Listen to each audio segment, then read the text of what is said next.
Now, how do the mitochondria, those little organelles, how do they get damaged? Well, they get damaged because you live on planet Earth in the 21st century. I mean, our water is poisoned, our food is poisoned, the air is poisoned.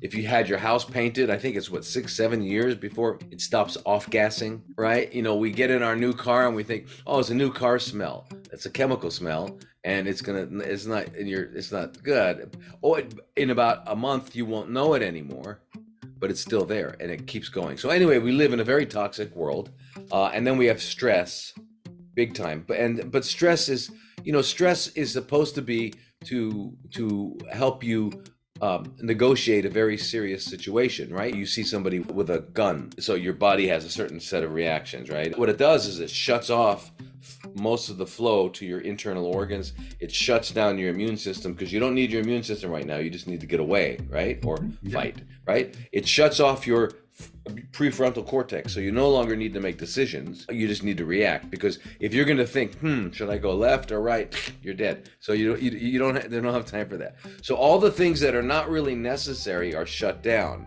and what is necessary is blood flow to your muscles and things like that. Well, that's a stressful situation.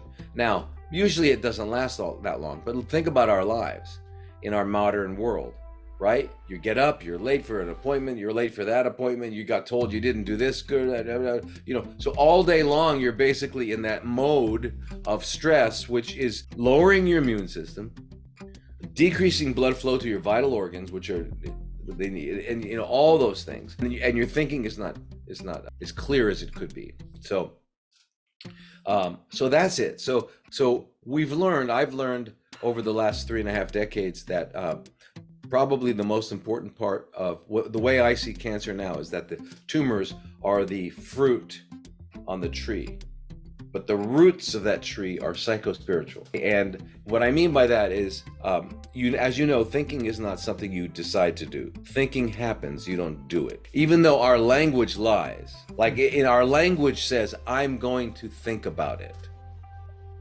as if it was something I was going to do. But that's not what happens. I walk and the thinking happens, and I kind of just look at my thoughts. The mind is like, they say it's like a fish on the beach, flopping around, right? Flopping crazy, going nowhere, right? Because, I should have gone to the store. I got to do the laundry later. Oh, what did he say yesterday? That's our minds, and it happens involuntarily. That's the problem. We don't decide to think. So here, the big problem is 90% of our mind is what they call subconscious. So we don't even really know what we're telling ourselves. We don't know our internal dialogue.